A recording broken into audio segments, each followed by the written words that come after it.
Stacy, when are we going to that Italian place in front of the station you mentioned yesterday? Is your daughter-in-law going to drop you off and pick you up? Must be nice, huh? My daughter-in-law could never do that. Ugh, she's totally useless. She leaves dirty dishes piled high in the sink, forgets to take out the trash, and wouldn't even know where the cleaning supplies are kept. Maggie, did you mean to send this to someone else? Because, well, that doesn't sound very kind. Huh? What are you saying, Stacy? Oh, I'm so sorry. I meant to send that to a friend. My mistake. No worries. Sorry, I eavesdropped. I wish I could at least pick you up and drop you off, help out in some way. It's fine. Don't worry about it. You have a very nice face. That alone makes you worth it, right? I don't think so. I want to help you and Maurice. It breaks my heart to see him struggling so much. But it's impossible, right? You can't help me with legs like that. Oh, poor you. So young and yet living life in a wheelchair. You can't even enjoy fashion. If I were you, I wouldn't be able to live with it. You must spend all day in sweats, right?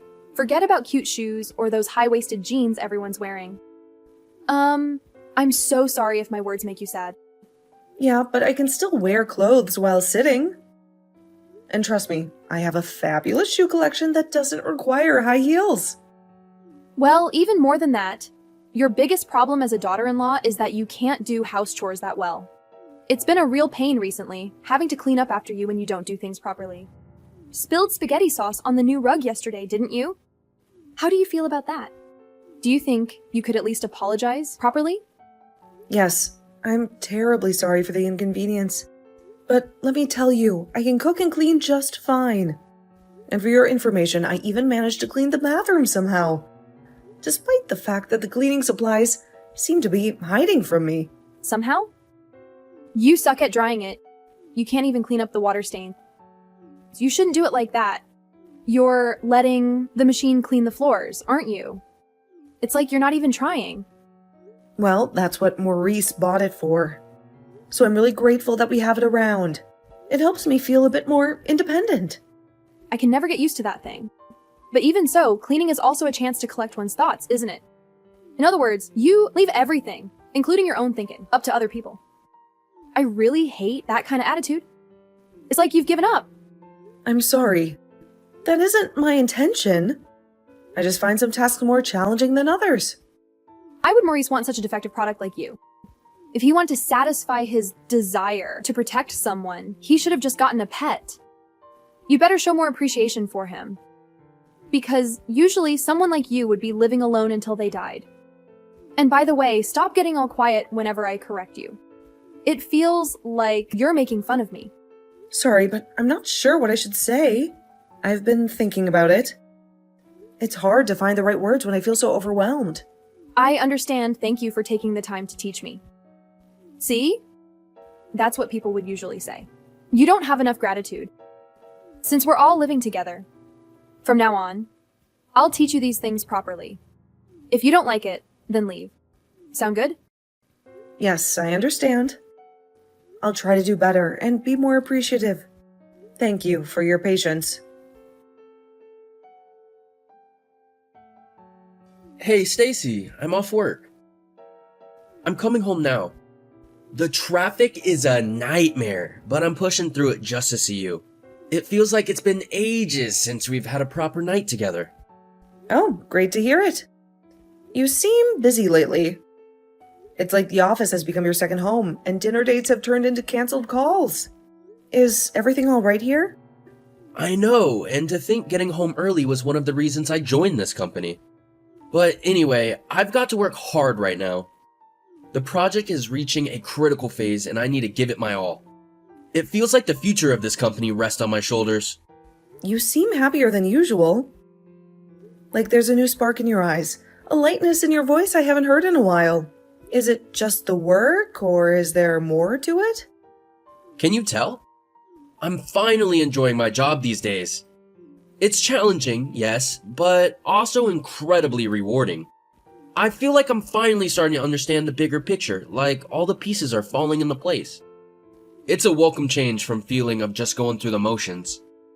That's really great to hear, Maurice. I'm always rooting for you. Your success is my joy, even if it means late nights and missed dinners for a while. Thanks, Stacy. By the way, how are you doing? I hope the day hasn't been too overwhelming. Have you managed to get some rest and some time for yourself? With what? The house? The chores? Or the silent battles we don't talk about? Especially with Mom around lately. Huh? What are you talking about? With my mom? Is she nagging you about this and that again? I know she can be a force of nature with her opinions on everything. No, not exactly nagging. Just the usual reminders and her way of showing care, I guess, in her own way. But it can be a bit much sometimes. Really? That's good if that's the case. Because she can be pretty picky when it comes to keeping up her appearances. If she does nag you about anything, tell me right away. I'll be your knight in shining armor, ready to take on a dragon of a mother-in-law. I'm fine. Besides, discussing the wife in the wheelchair is definitely not a pleasant topic for either of us. I understand how she feels. The guilt, the protectiveness. It's a difficult dance we do, isn't it? That doesn't matter. You're not a wife in a wheelchair, you know. You're just you, Stacy. Believe me, you're the kindest person I've ever met with the biggest heart. And definitely the best wife a guy could ask for. You're my rock, Stacy. You give me too much credit, but thanks. Thanks to you, I'm happy every day. Your love is the sunshine that breaks through the clouds, even on the toughest days. Not as happy as me. Also, if you want to work on something, a project of your own, or you want to start a new hobby, just let me know. I'll do everything I can to help. Your dreams are my dreams too. Thanks, Maurice. But for now, I think I'll start by tackling the house chores properly. If I'm going to start something new, I think I'll start from there. It's important for me to contribute to our home, to make it a haven for both of us. I see. Then that sounds good. Let me know if I can help with anything like chopping vegetables, folding laundry, or anything. We're a team after all. I'll keep that in mind. Anyway, I'm waiting for you to come home today. I made your favorite beef stew. It's simmering on the stove, filling the house with its hearty aroma. The smell alone is enough to make my stomach rumble. Sweet! The thought of that stew and seeing you is making me speed home even faster. Buckle up because I'll be there in record time. Oh, hey, Maggie. This is an awkward question, but did you do something with my secret savings? The ones I've been squirreling away for that rainy day we always talked about? You know, the one where the car suddenly needs a new transmission, or the roof starts to leak like a sieve? Huh? Secret savings? Honey, what are you talking about? That sounds like something out of a spy novel. You know, I have a memory like an elephant and secret bank accounts. Those are for strangers, not family. The money I put in the drawer in the living room, Maggie. Tucked away in that old recipe book we never use anymore. $225 or so was missing. It's not just about the amount, Maggie. It's the feeling in the pit of my stomach like someone reached in and snatched a piece of my trust. I can't believe this, Stacy. You think that I, your own flesh and blood, would steal from you? Surely you're joking. You know I'd rather walk on hot coals barefoot than betray your trust. Besides, with Maurice working so hard these days, the last thing we need is extra tension in this house. Pardon me for asking, Maggie. But the only one who knows that drawer holds emergency money is family. And it's not just the money. It's the trust that's been shattered into a million pieces. Like a beautiful mosaic we spent years building, now laying broken on the floor. If we're going to point fingers, let's not forget how forgetful you can be sometimes. It's just $225, really? Are you sure you haven't absent-mindedly misplaced it somewhere or something? Maybe it's hiding between the couch cushions or wedged under a rug, just waiting for you to find it. I haven't made a mistake, Maggie. I count the total every month like clockwork. It's my little ritual, counting and recounting, making sure everything is just as it should be. A safety net to catch us if we fall. Even so, you don't have any concrete evidence, do you? You don't think you just shoved it somewhere in a fit of absent-mindedness and forgot about it entirely? Maybe it's hiding in plain sight, just waiting for you to find it with a sheepish grin on your face. Maybe it was a thief? I think I'll call the police and report it stolen. It's not just about the money anymore, Maggie. It's about feeling safe in our own home. A place where we can relax and unwind, not a fortress under constant siege. The police? Don't you think you're overreacting a bit, dear? If a patrol car parks outside our house with flashing lights, the whole neighborhood will be in an uproar. They'll be peering over their fences, whispering behind closed doors, and we'll be the town gossip for weeks. But what about other valuables, Maggie? Maybe they took more than just the money. It's not just about the money anymore. It's about the sense of security that's been evaporating from this house, like rainwater. Nobody's been stealing anything, Stacy. Huh? How do you even know? Because I can assure you, this family, this house, we're a well-oiled machine. Nothing goes missing without a reason. And trust me, there isn't one. Oh, I get it now. Are you trying to say you're a sly one, Maggie, right? Okay, so maybe I borrowed it. My bad. There, you happy now? Satisfied? Why would you do that sort of thing, Maggie? It's not just the act of taking the money. It's the secrecy, the lack of honesty that hurts the most. Look, Stacy, I'm going shopping today with a friend.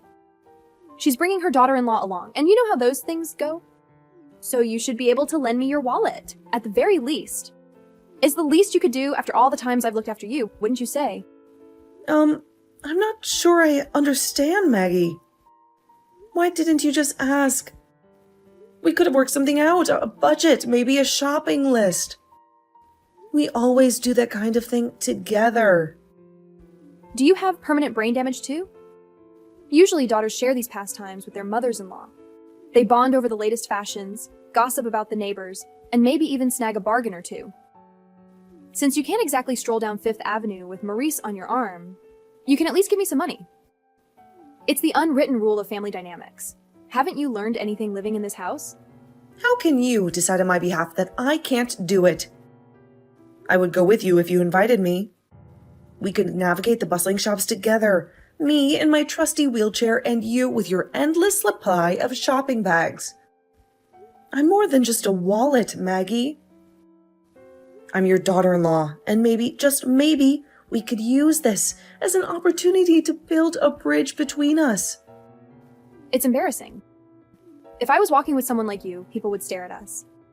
They'd whisper about the poor woman stuck in a chair, and I wouldn't be able to hold my head up high. I really can't do it. It's not just about you. It's about maintaining appearances. This town thrives on gossip, and I won't be the one feeding the rumor mill. It's that bad? I never knew you felt this way. It's like I'm some kind of burden, a stain on your perfect image.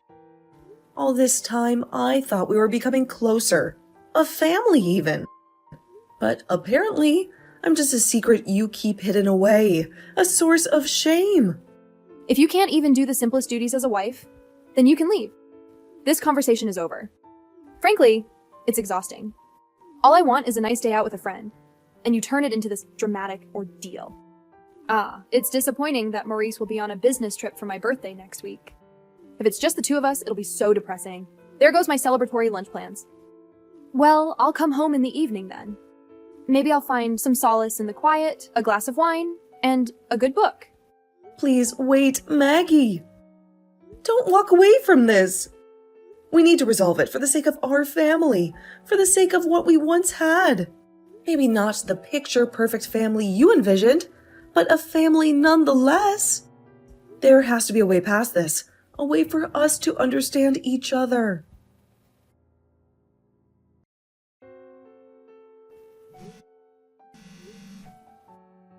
Maggie, there's a fire! A blazing inferno is engulfing everything!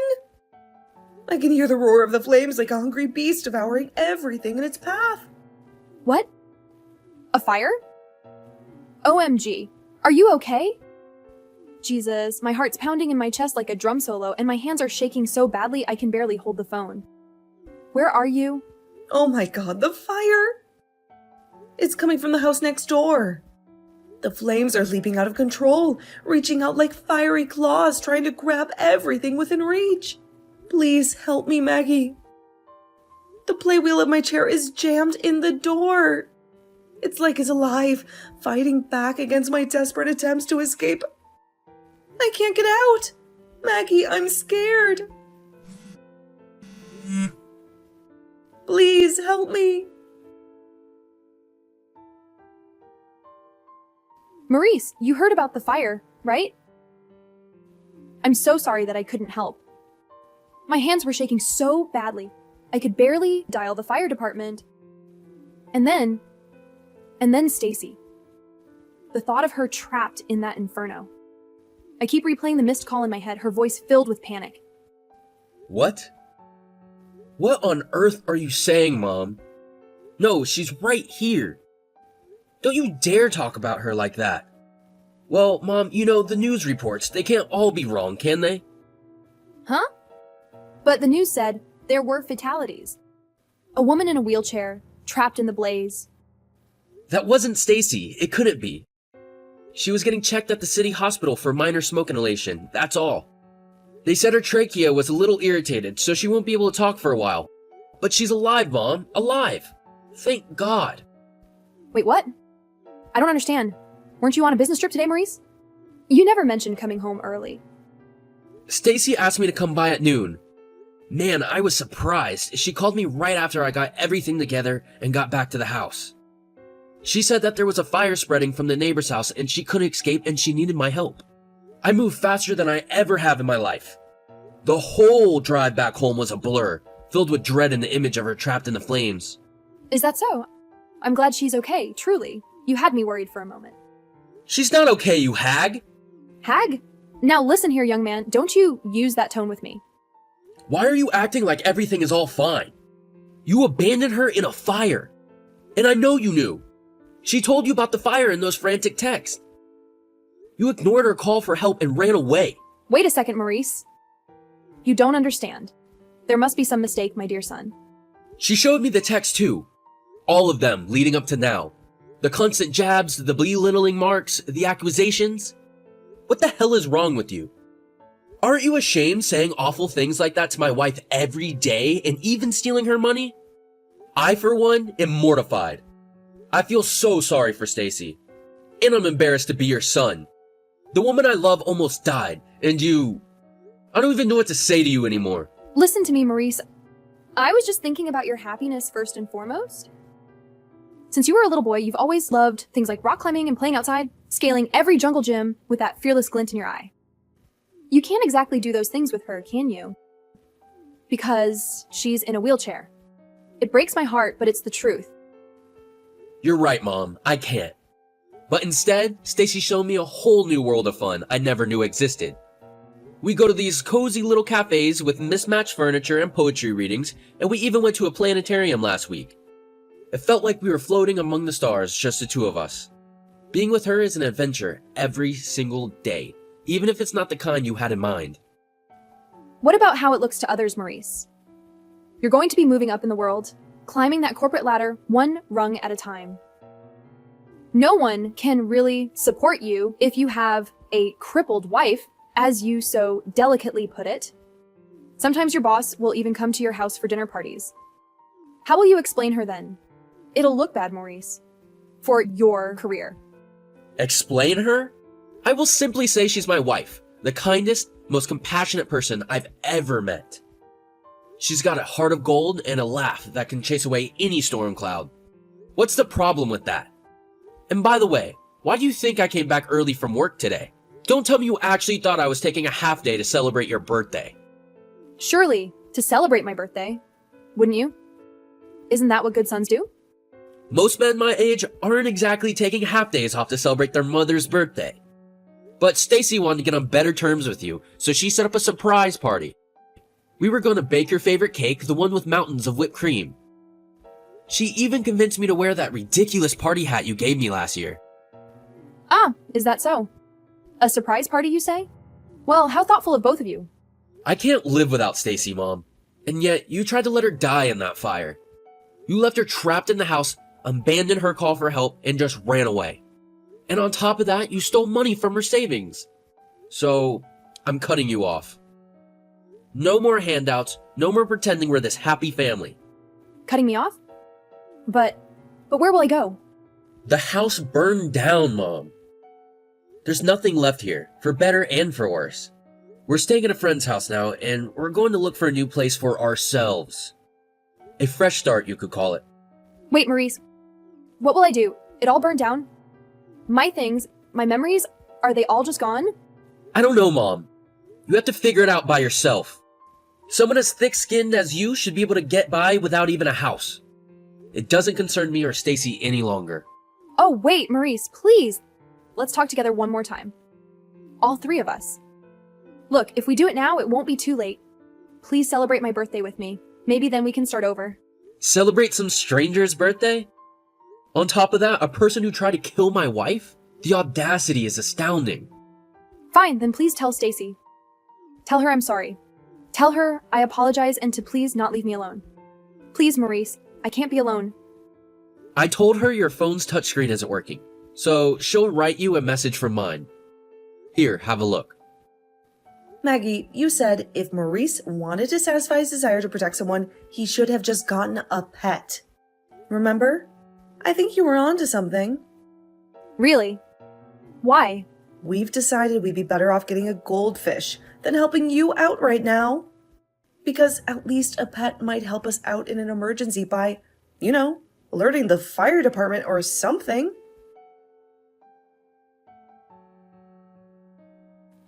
After that, Maurice and I rented a new apartment close to his company and started our new life there. I heard that Maggie, her relatives dwindling, had no choice but to go to her sister's house. Her sister lives on a farm in the countryside, and I heard she has Maggie working all day, doing the farm work she used to make fun of. She messaged Maurice one more time, saying that she would die if she had to work in a place like that, but he left her on red. Now I can laugh about it, but the fear of that day hasn't quite disappeared. But recently, I've thought that maybe I'm glad it happened because of what it resulted in. Because he saved my life, and I was able to let the bridge between me and my mother-in-law burn.